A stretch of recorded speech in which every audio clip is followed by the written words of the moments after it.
जैसा कि last episode में हमने देखा कि टैंग शैंग ओपोनेंट टीम के साथ लड़ रहा था और ओपोनेंट टीम ने अब आइस फिनिक्स बना लिया था और अब आइस फिनिक्स टैंग शैंग की तरफ ही बढ़ रहा था। अब जब टैंग शैंग को कोई चारा नहीं दिखता तो वो अपनी फोर्थ स्पिरिट रिंग का यूज करते हुए आगे बढ़ता है और उस पर वार कर देता है और तुरंत अभी चारों तरफ बर्फ होने लगती है।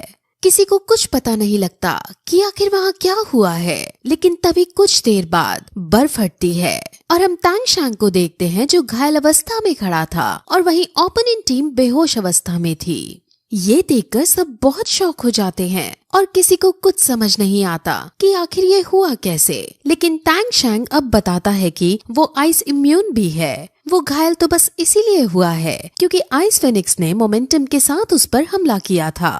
टैंग शैंग ने अपनी फोर्थ स्पिरिट रिंग का यूज करके ओपोनेंट टीम को हराया था और ये रूल्स के खिलाफ था।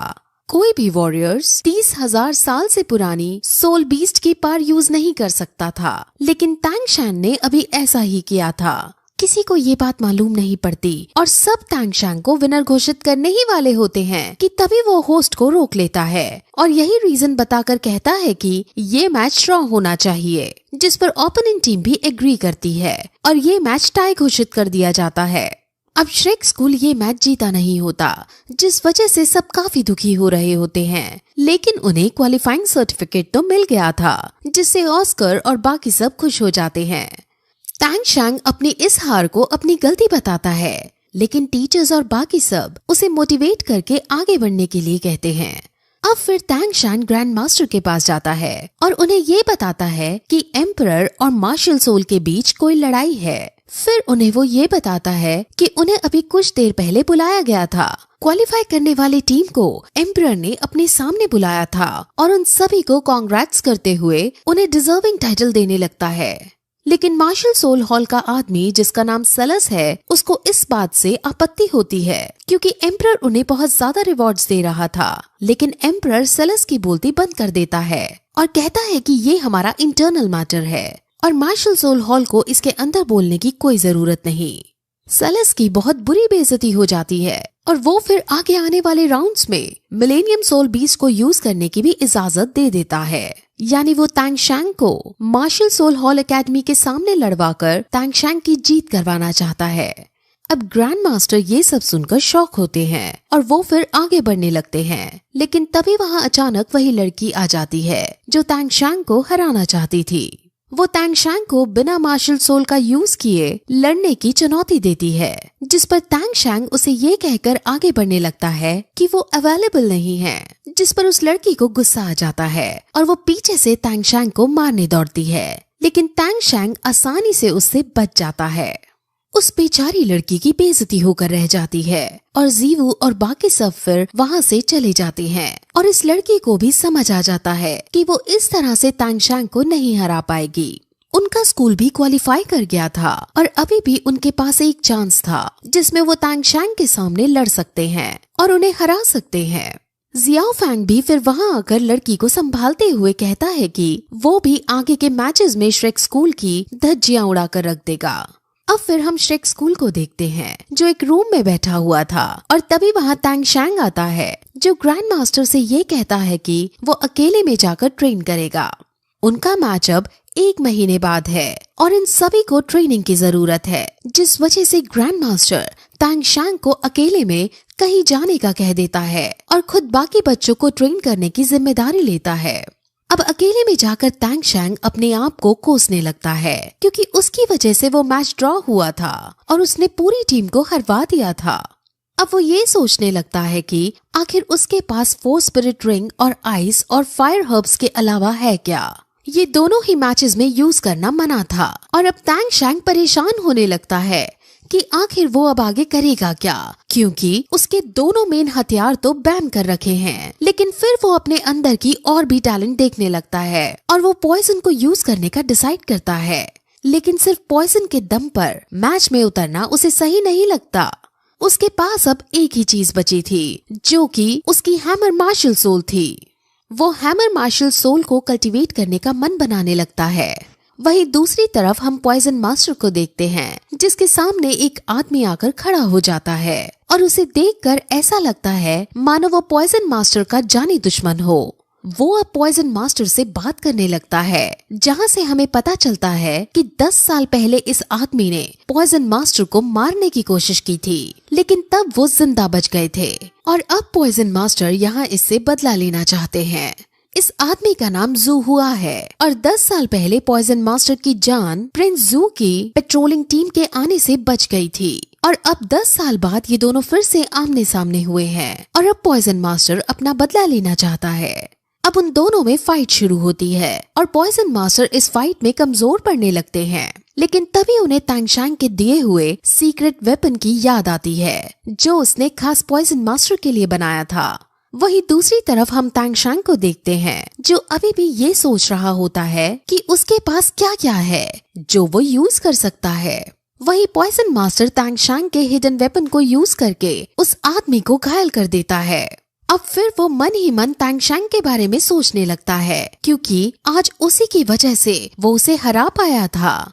वो फिर तैंगशैंग के पास जाता है और वो तैंगशैंग को उदास देखता है और जब वो उससे उसकी उदासी का कारण पूछता है तो तैंगशैंग उसे बताता है कि जैसे जैसे उसकी रैंक्स बढ़ रही हैं, वैसे वैसे उसकी ब्लू सिल्वर प्लांट कमजोर हो रही है। तैंगशैंग ये सोचकर बहुत परेशान था और फिर वो पॉइजन मास्टर से पूछता है कि क्या वो अपनी सेकंड मार्शल सोल को कल्टीवेट नहीं कर सकता। पॉइजन मास्टर सब समझ जाता है कि तैंगशैंग ऐसा क्यों पूछ रहा है। वो तैंगशैंग को खड़ा करके तुरंत अपने साथ ले जाता है और एक जंगल में जाने के बाद वो उसे अपनी ब्लू सिल्वर प्लांट को रिलीज करने को कहता है। तैंगशैंग ऐसा ही करता है और पॉइजन मास्टर अब एक नॉर्मल ब्लू प्लांट को उसके पास ले जाकर कहता है कि इसे तुम कंपेयर करो, जिस पर तैंगशैंग जब उसे कंपेयर करने लगता है और बताता है कि उसकी ब्लू सिल्वर प्लांट ज्यादा ताकतवर है और टफ है, और फिर तैंगशैंग ये भी कहता है कि मेरी ब्लू सिल्वर प्लांट ज्यादा गर्म और सुकून देने वाली है। वहीं दूसरी तरफ हम तैंगशैंग के दोस्तों को देखते हैं जिनकी इंटेंस ट्रेनिंग चल रही थी। वहीं पॉइजन मास्टर अब तैंगशैंग को समझाते हैं कि तुम्हारी ब्लू सिल्वर प्लांट कोई मामूली प्लांट नहीं है, तुम्हारी इन्नेट सोल पावर है और खास बात कि तुम्हारे पास 2 मार्शल सोल हैं। 2 मार्शल सोल जब ही होती हैं जब या तो पेरेंट्स की मार्शल सोल के बीच का डिफरेंस बहुत ज्यादा हो और या उनकी मार्शल सोल सिमिलर हो। इस बात से तैंगशैंग समझ जाता है कि उसकी मम्मी की marshal sole blue silver plant की थी जो कि तुम्हारे पापा की हैमर मार्शल सोल से सिमिलर थी। अब तैंगशैंग को अपनी मम्मी की याद आने लगती है और अब तैंगशैंग ब्लू सिल्वर प्लांट को ही कल्टीवेट करने का डिसाइड करता है क्योंकि उसके पास अब ये बहुत खास चीज है। वहीं दूसरी तरफ हम जीवू को देखते हैं जो कल्टीवेट करके रैंक 39 पर पहुंच गई थी। वहीं पॉइजन मास्टर अब तैंगशैंग के हिडन वेपन्स की तारीफ करता है और अब उसे धन्यवाद बोलता है क्योंकि तैंगशैंग की वजह से ही आज उसने अपने ओपोनेंट को पीटा था। अब तैंगशैंग उससे उस आदमी के बारे में और पूछता है और यहाँ से हमें पता चलता है कि वो ओल्ड मैन जो पॉइजन मास्टर से लड़ा था वो ग्रैंड सोल लैंड मास्टर है। तैंगशैंग को थोड़ा डाउट होता है क्योंकि जो उसने हिडन वेपन दिया था वो हालांकि शक्तिशाली था, लेकिन ग्रैंड सोल लैंड को हरा पाना उस वेपन की बस की बात नहीं थी। जिस पर पॉइजन मास्टर बताता है कि उसने उस वेपन में अपने ताकतवर पॉइजन्स का भी इस्तेमाल किया था। अब फिर वो तैंगशैंग को इसका नमूना दिखाता है और वो एक ही बार में एक पेड़ को खत्म कर डालता है और ये देखकर तभी तैंगशैंग के दिमाग की बत्ती जल जाती है। वो फिर ये सोचने लगता है कि वो अपनी ब्लू सिल्वर प्लांट में हिडन वेपन्स को फिट करेगा। अब वो बहुत खुश होता है और पॉइजन मास्टर को और भी हिडन वेपन्स देता है क्योंकि पॉइजन मास्टर को इनकी जरूरत थी। वहीं हम जीवू को देखते हैं जिसे तैंगशैंग की याद आ रही थी और वो तैंगशैंग से मिलने जाना चाहती थी। अब फिर तैंगशैंग और पॉइजन मास्टर और भी बातें करते हैं जिसमें जब पॉइजन मास्टर को ये पता चलता है कि तैंगशैंग क्वालिफाई कर गया है तो वो उसकी तारीफ करते हुए कहता है कि तुम जरूर 3rd पोजीशन प्राप्त कर ही लोगे। अब ये सुनकर तैंगशैंग को थोड़ा अजीब लगता है क्योंकि पॉइजन मास्टर ने 1st पोजीशन की जगह 3rd पोजीशन कहा था। अब तैंगशैंग अपने इस डाउट को पॉइजन मास्टर से पूछता है जिस पर वो बताता है कि तुम चाहकर भी 1st या 2nd पोजीशन पर नहीं आ सकते हो क्योंकि हमेशा से इस टूर्नामेंट का सिर्फ एक ही चैंपियन रहा है और वो चैंपियन मार्शल सोल हॉल है। वो फिर मार्शल सोल हॉल के बारे में और जानकारी देते हैं और फिर बताते हैं कि मार्शल सोल हॉल के अंदर बहुत बड़े बड़े सोल लैंड मास्टर हैं जो आदमी अभी पॉइजन मास्टर से लड़ा था वो भी मार्शल सोल हॉल का ही है। मार्शल सोल हॉल के जो जूनियर्स हैं जो इस मैच में लड़ने वाले हैं वो बाकी साल से इस बार और क्वालिटी के हैं। यानी पिछले मैचेस में तो वो जीतते ही आए हैं, लेकिन इन मैचेस में तो वो 100% जीतेंगे। अब फिर पॉइजन मास्टर उसे इस कंपटीशन को जीतने वालों को मिलने वाले प्राइजेस के बारे में बताता है, जो एक नहीं बल्कि 3 टीम सोल बोन होने वाली हैं। वहीं दूसरी तरफ हम सलस को देखते हैं जो तैंगशैंग की फाइल्स चेक कर रहा था और उसके बारे में जान रहा था, लेकिन तभी वहाँ एक आदमी आ जाता है जो ये कहता है कि इस बार पॉइजन मास्टर टूर्नामेंट के चीफ गेस्ट बनकर आ रहे हैं। वहीं पॉइजन मास्टर तैंगशैंग को समझाते हैं कि तुम इस मैच को गिव अप कर दो, क्योंकि इस मैच में वो तुम्हें मारने की कोशिश करेंगे। लेकिन तैंगशैंग बिना खेले मैच से गिव अप नहीं करना चाहता था, इसलिए वो उनकी बात नहीं मानता। अब पॉइजन मास्टर वहाँ से चला जाता है और फिर वो भी वापस जाने लगता है, लेकिन तभी वहाँ जीवू आ जाती है जो सीधे तैंगशैंग पर अटैक कर देती है।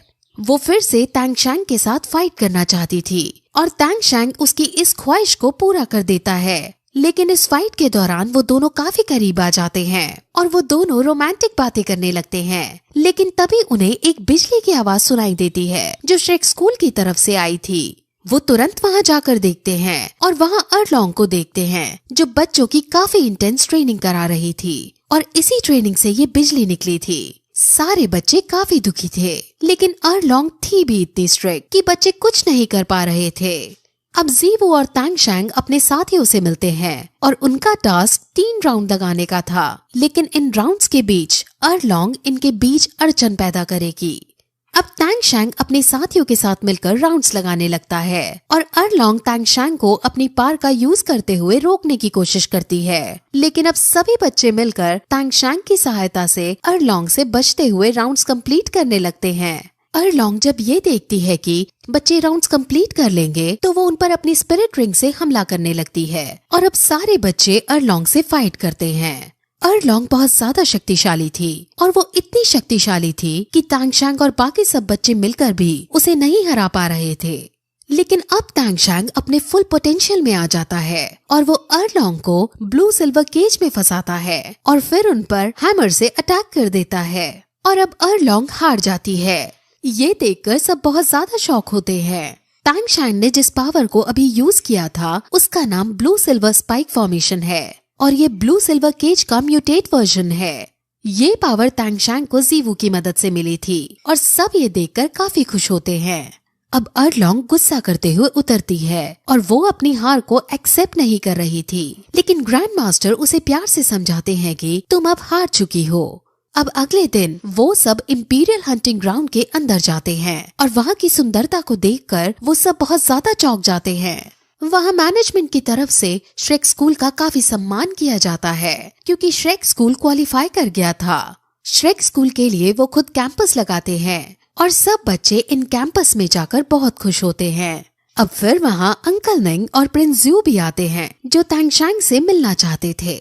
वो तैंगशैंग का हालचाल पूछते हैं और फिर प्रिंस ज्यू तैंगशैंग से नॉर्मल होकर उसे भाई बुलाने की कहता है। वो नहीं चाहता था कि तैंगशैंग उसे एक प्रिंस की तरह देखे, इसलिए वो तैंगशैंग को अपने आप को भाई बुलाने को कहता है। अब फिर वो निंग रोंग रोंग के पास जाने लगते हैं और फिर दीन अंकल निंग से मिलकर प्रिंस ज्यू का इंट्रोडक्शन लेता है और फिर इस पॉइंट पर ये एपिसोड खत्म हो जाता है।